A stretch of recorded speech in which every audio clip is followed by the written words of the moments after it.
Dear PlayStation, I got my boyfriend a PS3 and he still hasn't hooked it up to the internet. What? What is this, 1992? I know.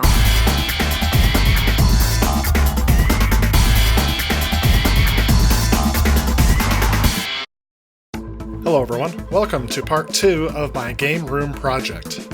If you haven't seen part 1 yet, I would suggest going back and doing that now before you watch the rest of this video, as I explain a lot of what I'm doing here.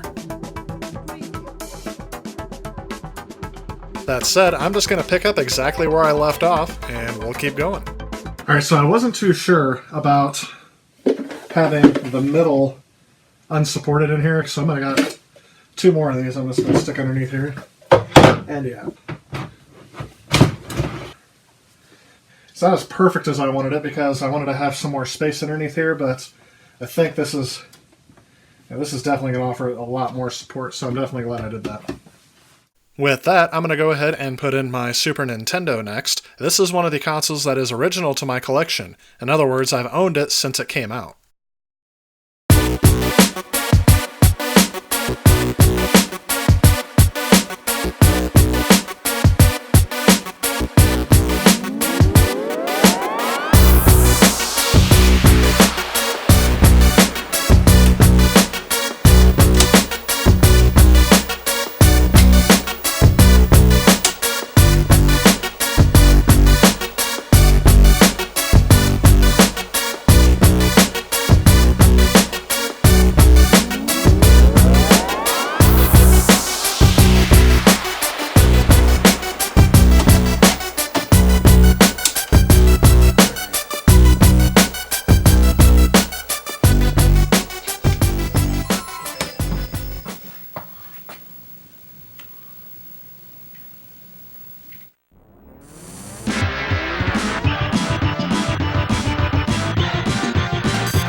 Next, we're going to put in my first gaming console, the original Nintendo.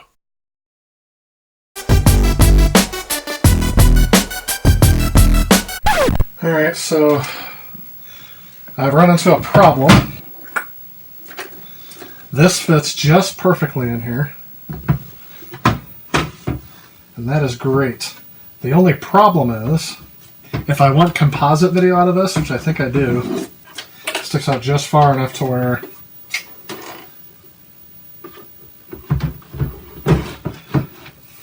not want to sit in there. So I have to figure out what I want to do here.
So I figured since I had to hook this up with RF anyway for it to fit in the slot, I might as well be using the top-loader console like I always have been.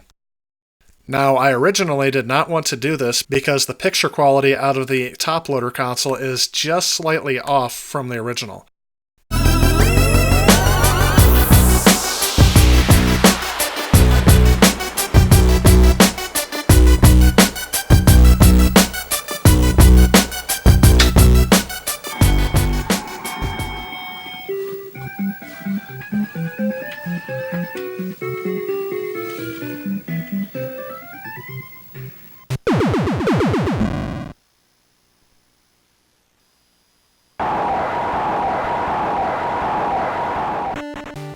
Here you'll see vertical lines that did not show up when I used the original NES.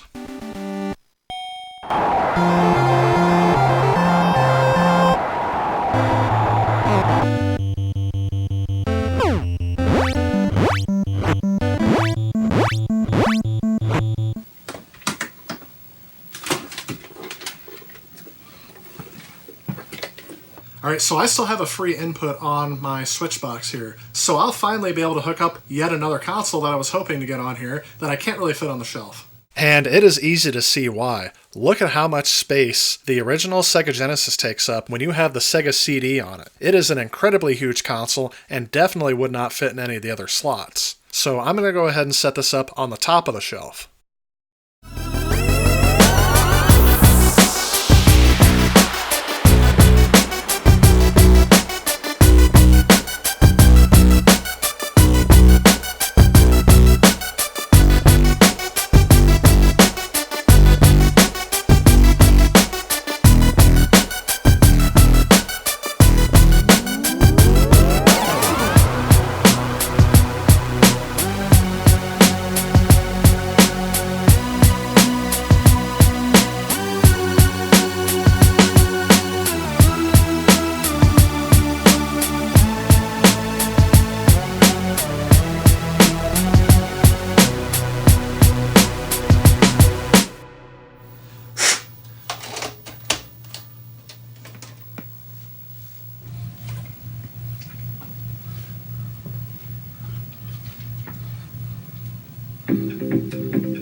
And to maximize efficiency, I'm going to go ahead and utilize the space underneath my shelf for the Sega Master System.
Well, folks, I am excited because I finally have all of my game systems hooked up to one setup.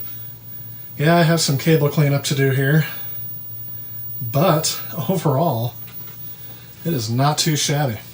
Now, you may notice I have another TV over here now. That's going to be a project for a different episode, because I hope to get some split-screen, two-player action going here eventually. Since I started this project, I actually added on 2 new consoles to my collection, and that first one is the silver PlayStation 2 that I have here. This was the most recent find on my retro game finds that I posted just before I started doing this project. And I'm sorry I don't have footage of me putting this on the shelf and getting it connected. However, I do have footage of the first game I tested for it.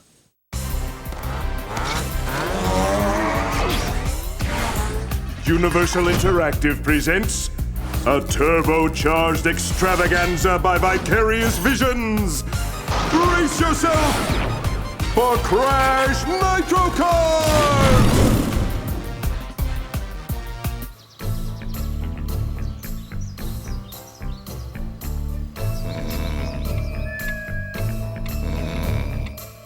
Something's wrong. That's not sunlight.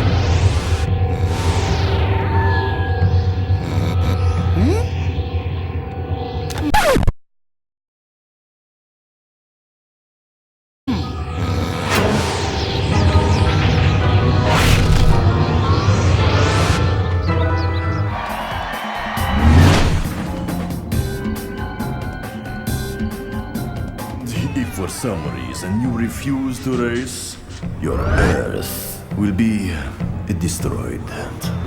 Do you accept my challenge?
Another recent console find I have is a Wii, and it fits very nicely in here next to my GameCube. I also had to put the sensor on top of the TV. But anyway, let's go ahead and take a look at a game for the Wii.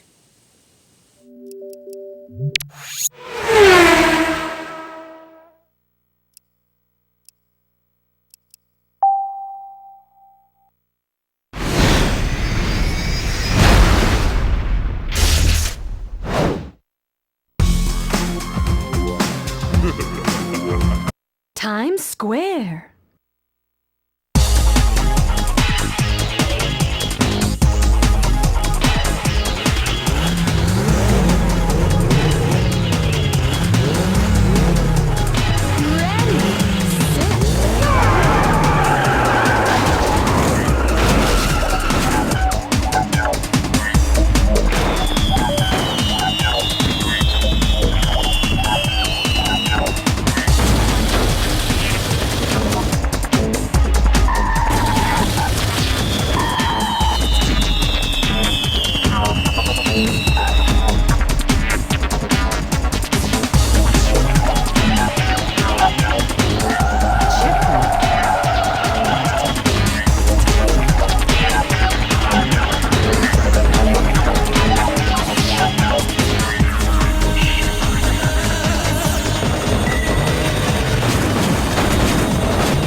is, folks. This is the entire video game collection that is all hooked up. And as you can see, it takes up a lot of space, but I have a lot of consoles plugged in here. But overall, I have to say that this is a pretty stellar setup, and I'm very happy with the results of this project. So another thing I added for my Retro Game Finds video were cases for my loose Sega Genesis games, and I think these turned out fantastic. I also put them on my Sega Master System games, so I decided to go ahead and display these on the top of my gaming shelf here, and it turned out pretty nice. And then I also added on another shelf for up here, so I can store my GameCube, Vectrex games. I have some Magnavox Odyssey 2 inbox games there. I also have my complete inbox N64 game and some of my Super Nintendo games. So I'm sure I'll find some different uses there. If you notice, there are some consoles missing that are in my collection. So in a very unorganized heap of a mess here, I have my Atari 2600, the 5200, as well as the Intellivision, and the Magnavox Odyssey 2. All of these still need a home, so I'm not quite sure exactly where I'm going to put them. But anyway, that completes this project for now. I welcome any comments or feedback you guys have on this setup, and look forward to hopefully more video game reviews now that I have all of my consoles hooked up. If you're looking for ways to help the Player One Start Show, you can consider supporting me on Patreon. Also, if you enjoy the content of this channel, please remember to click on this subscribe button. If you enjoyed this video and you'd like to see more of my content, please feel free to check out one of the suggestions currently showing up on your screen. Otherwise, I'll see you next time.